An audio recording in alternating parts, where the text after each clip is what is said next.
power in their world that they should. So one of the features of Tor is that it levels the playing field so that you, for example, if you are working in McDonald's and you can't afford to have a different job, but there's some sort of corruption or something happening at your workplace, you need a way to be able to whistleblow safely without getting fired for it. So at every level in the world there are examples of that sort of thing. So one of the great things about Tor is that it gives people power when otherwise they wouldn't have it.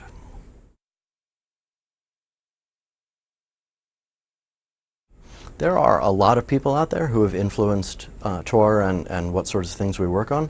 One of them that comes to mind is a fellow named Andreas Fitzmann, who was a professor at Dresden in Germany. He was one of the very early researchers on anonymous communications, and he was also really influential in German policy in teaching all the folks in Germany and the rest of the world why anonymity is important and why people who are thinking short-sighted policy-wise are doing it wrong.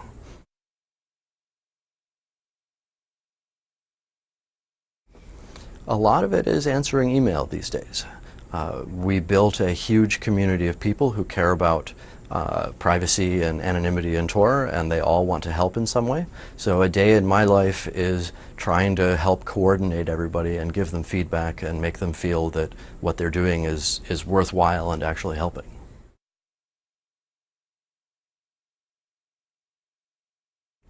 I mainly work on Tor because of all the really important people out there who rely on it and need it. So every time I hear from a user saying, I'm in Syria and my family is not dead because of your tool, that's a great reason to keep working on it.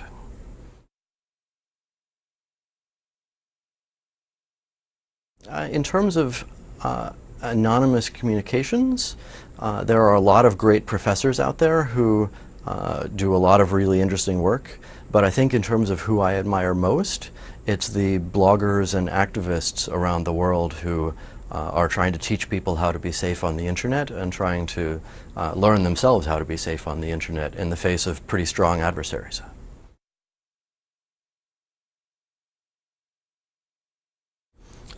I guess stubbornness is probably the simplest answer. I'm sure there are better ways to phrase that, but the most important thing is to, once you've figured out what's important to do, stick with it and make sure you do a great job at it.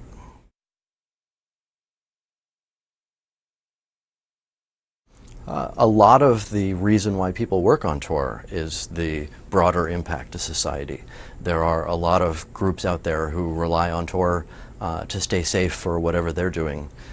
So from the Middle East to folks in America and Europe to whatever interesting social impact is going to come next.